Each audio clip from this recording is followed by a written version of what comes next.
Fala aí, cinéfilos, beleza? Como é que ele foi de assassino profissional a agente da SHIELD? O vídeo de hoje é o perfil do ator Samuel L. Jackson.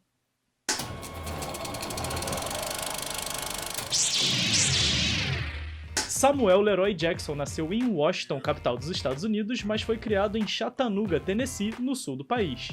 Ele cresceu em um contexto de segregação dos Estados Unidos, e isso mudou profundamente a sua visão de mundo e a sua abordagem com a arte. Esse momento histórico recente é tratado no longa que levou o último Oscar como melhor filme. Eu falo o melhor dele no perfil do Mahershala Ali, vou deixar aqui nos cards. Já naquela época, Samuel já tinha uma ligação forte com os filmes, graças à influência de sua mãe. Sobre as primeiras experiências com a sétima arte, ele comenta: She loved movies. She always went to the movies. She took me to the movies. And that was one of the places that I could always leave on Saturday and say I was going. That was fine for me to go and stay all day. And I would go and watch, serial movies, the Commando Cody and the Lash LaRue things and a whole series of cartoons. And then I'd go back in the evenings with her and see adult films. Like, I remember seeing Two Women. And I think my most vivid image of that time was Edge of the City. Depois de passar por um colégio segregado na cidade onde cresceu, ele ingressou em uma universidade de prestígio em Atlanta, no sul dos Estados Unidos.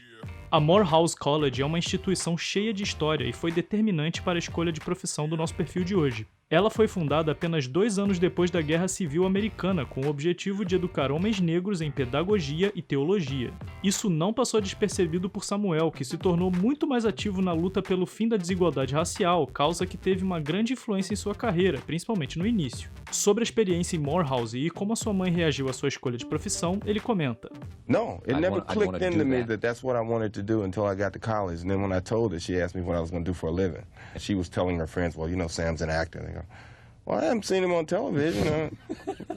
What's he on? And she's going, well, he's doing... Where's he acting? He's doing plays.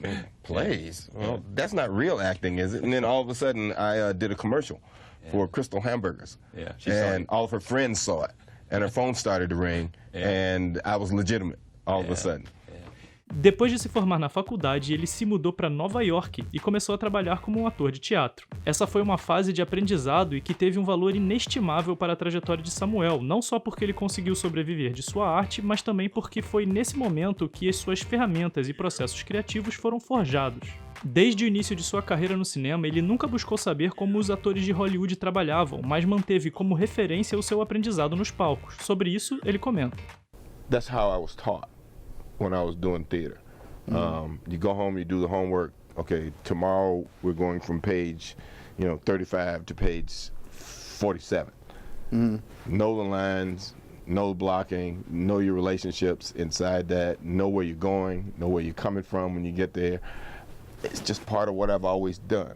Já em Nova York, nosso perfil começou aos poucos a se estabelecer na indústria cinematográfica. De início com pequenas participações em filmes, principalmente naqueles do movimento Blaxploitation, como Together for Days, na época do Ragtime ou Ragtime, e Revolução Estudantil ou School Days.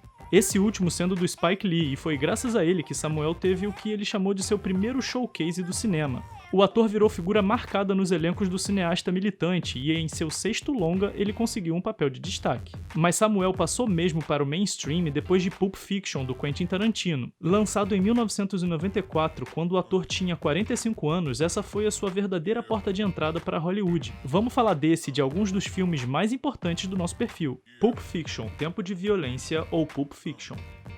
Essa história marca sua longa e produtiva parceria com o diretor Quentin Tarantino. E como em qualquer obra do cineasta, a trama é incrível, tanto na forma que é apresentada quanto no conteúdo.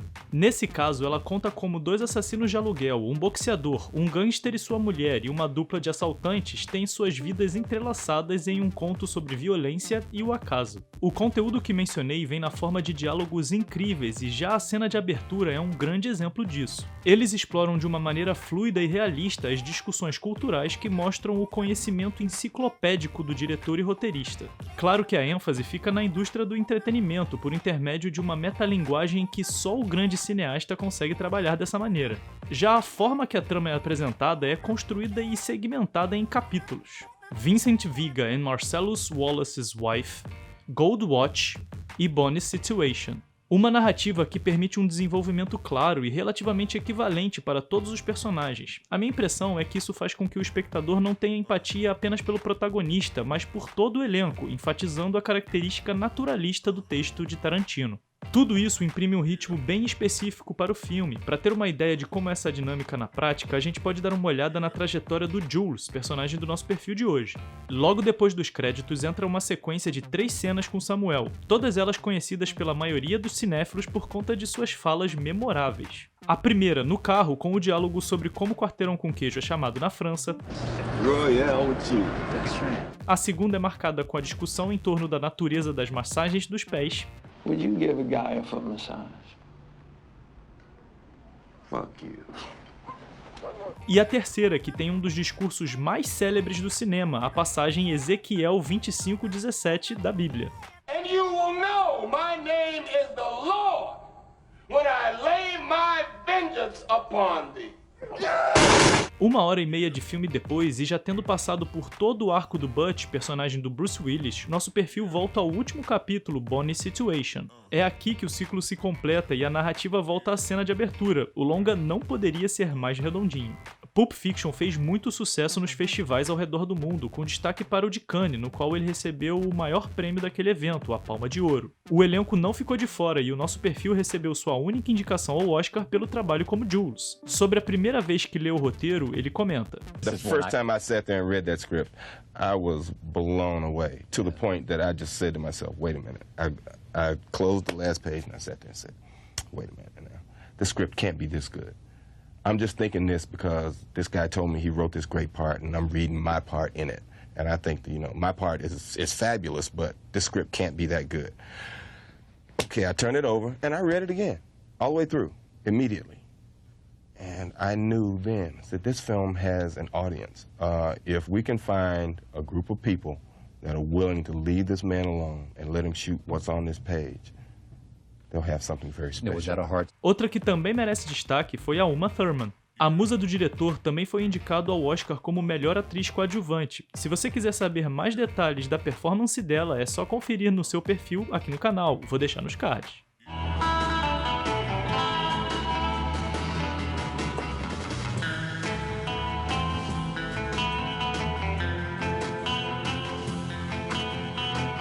Antes de continuar, já deixa seu like, comenta o que você tá achando ou deixa alguma sugestão, isso é muito importante aqui pra gente. Mas vamos nessa. Duro de Matar 3, A Vingança ou Die Hard with Vengeance. Esse capítulo marca a volta do diretor John McTiernan ao comando da franquia e também de Roderick Thorpe, o autor do livro que serviu como base para o primeiro Duro de Matar e que nesse aqui colabora com o roteiro. Dessa vez o cineasta conta como o policial John McClane, personagem do Bruce Willis, vira alvo do terrorista alemão Simon Gruber, interpretado pelo Jeremy Irons, que pretende roubar uma quantidade absurda de ouro do Banco Central americano. Respeitando a tradição da franquia, a cidade de Nova York é mantida como elemento bem presente da história, como deixa clara a sequência inicial que insere o espectador naquele ambiente. Isso é muito importante para a base de toda a pirotecnia, que é outra característica clássica da série de filmes. A trama já começa com a ação em um ritmo alucinante de explosões e exigências malucas de um terrorista. A grande novidade aqui é que pela primeira vez o herói solitário John McClane tem um parceiro. O diretor conseguiu manter um pouco da tradição Exército de um Homem Só, separando os personagens centrais por boa parte da trama, mas é inegável que essa história introduziu na franquia a dinâmica de dupla policial, mesmo que o personagem do nosso perfil seja dono de loja. Zeus Carver é apresentado logo de cara com as suas motivações bem definidas: ser uma boa pessoa, não interagir com pessoas brancas e cuidar dos sobrinhos. Essa última não teve um desenvolvimento tão satisfatório e ficou meio forçada, mas ninguém está esperando muita verossimilhança de um roteiro como esse. Aliás, essa produção vem com tudo que um filme de ação tradicional sempre oferece: perseguição de carro, o protagonista desafiando os limites do corpo humano e um vilão ameaçando explodir coisas via telefone público. São elementos tão comuns que eles também foram citados quando comentamos velocidade máxima no perfil do Keanu Reeves que fizemos aqui pro canal. Vou deixar o link aqui nos cards.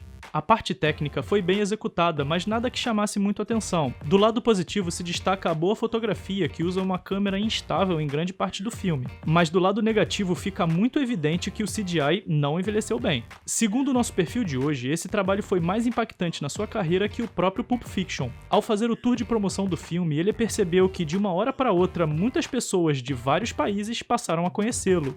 O poder de um blockbuster que foi a maior bilheteria mundial daquele ano e que concretizou a previsão que Bruce Willis fez para o nosso perfil quando eles estavam gravando Duro de Matar. Depois do longa, Samuel se tornaria uma estrela de Hollywood. Say hello to your brother.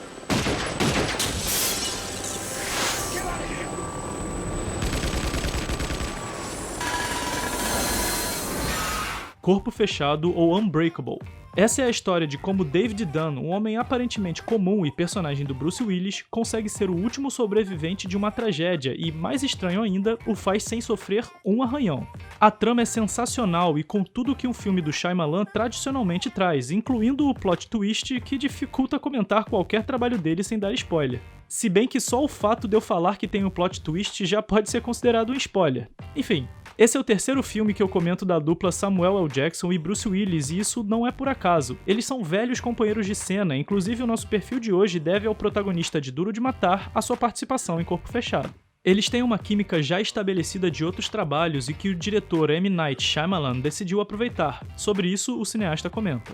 One of my favorite movies is Pulp Fiction, and I really wanted that flavor that Sam and Bruce gave in Pulp Fiction for Unbreakable. Obviously a totally different story and all of that stuff, but that kind of cool, edgy, grounded quality that they both had. I thought, his quietness versus his pizzazz could be really fun. A admiração e parceria não vieram só da parte do diretor. O elenco também teve que confiar que a sua forma de dirigir incisiva e demandante daria os resultados esperados. Nosso perfil falou sobre esse processo em entrevista.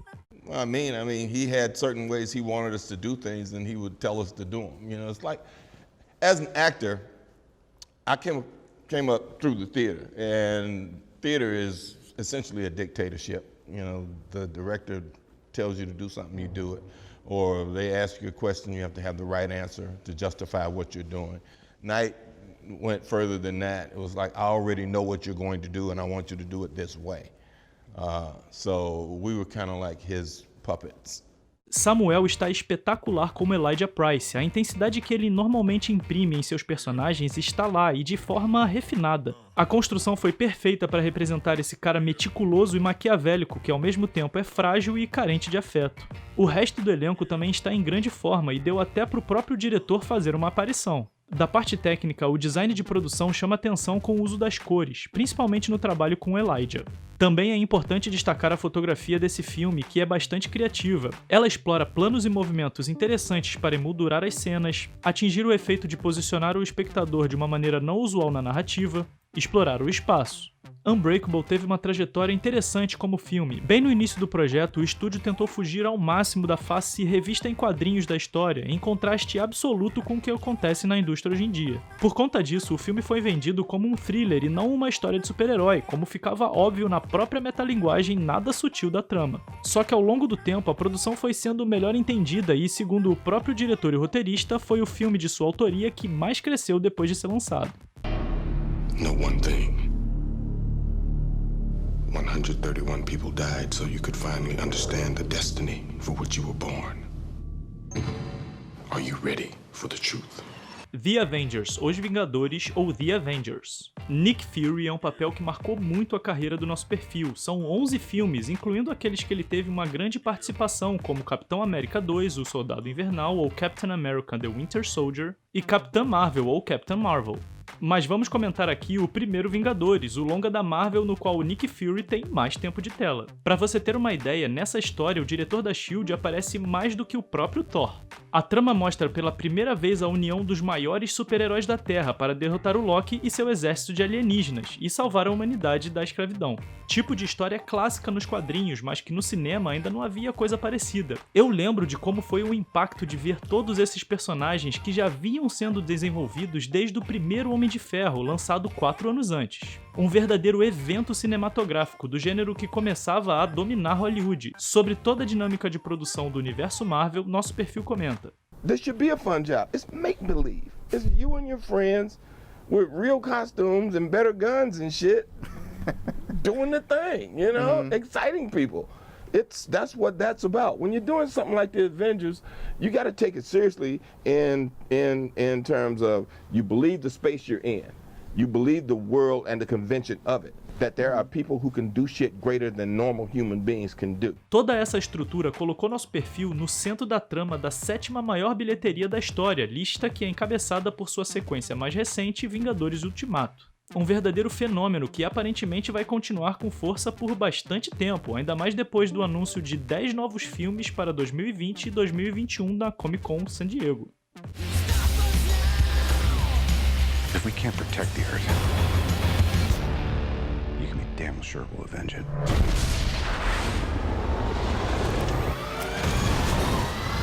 E agora ele tá em cartaz em Shaft. A sequência estreou recentemente na Netflix e leva o nosso perfil de hoje de volta ao movimento Blaxploitation, que foi tão importante no início de sua carreira. E ele também está de volta ao universo Marvel em Homem-Aranha Longe de Casa ou Spider-Man Far From Home, filme que ele contracena com o Tom Holland e o Jake Gyllenhaal. Se você quiser saber mais sobre a carreira dos dois, assiste aos perfis deles aqui no canal. Vou deixar o link nos cards.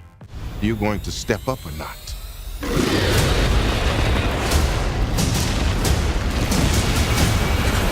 Samuel L. Jackson é um artista incrível. Ele não só traz essa qualidade aguda para os seus personagens, como também procura sempre explorar ao máximo as suas possibilidades como ator. Essa vontade de se experimentar, aliado a uma ética de trabalho intensa, fez com que Samuel se tornasse um dos atores mais produtivos de Hollywood. No vídeo a gente focou em sua carreira no cinema, que por si só já impressiona com seus mais de 100 créditos em longas, mas o nosso perfil não nega trabalho, e sobre isso, comenta. There was no job, there was no venue that I wouldn't work in. I did children's theater, I did guerrilla theater, I did street theater, I did repertory theater. We had our own theater company that we started, that we rehearsed till 2 and 3 in the mornings. We worked at our craft. Essa postura com relação ao trabalho lhe rendeu muitos frutos e o colocou em uma posição privilegiada na indústria. Hoje em dia ele já saiu do circuito de testes, ou seja, ele não vai mais atrás dos personagens, os personagens chegam até ele. Por conta disso, Samuel procura escolher trabalhos que sejam interessantes de alguma maneira, para além da questão do dinheiro. Segundo ele, suas escolhas têm que ter uma satisfação artística, elas têm que ser atrativas para ele como artista, espectador ou simplesmente alguém que quer fazer as pessoas terem uma boa experiência no cinema.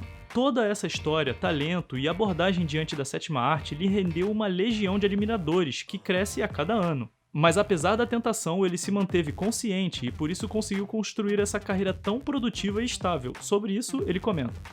People say things to me and about me that I don't buy into. I try not to accept all the things that people say because I know who I am, I know how I feel, and I know how I want to be perceived sometimes, and it's not the king of cool. Samuel L. Jackson construiu uma filmografia incrível, tanto pelo lado comercial quanto pelo lado artístico. Vale a pena dar uma olhada nos filmes que eu não comentei no vídeo, produções como Jogada de Risco ou Sydney, A Negociação ou The Negotiator, Star Wars Episódio 3 A Vingança dos Sith ou Star Wars Episode 3 Revenge of the Sith, Entre o Céu e o Inferno ou Black Snake Moon, Django Livre ou Django Unchained, Os 8 Odiados ou The Hateful Eight, entre muitos outros. Cinéfilos, muito obrigado por assistir o vídeo até o final. Não se esqueçam de seguir o nosso Instagram, Cinéfilos Anônimos, porque a gente faz um conteúdo exclusivo para a plataforma, além de poder ter um contato mais próximo com vocês.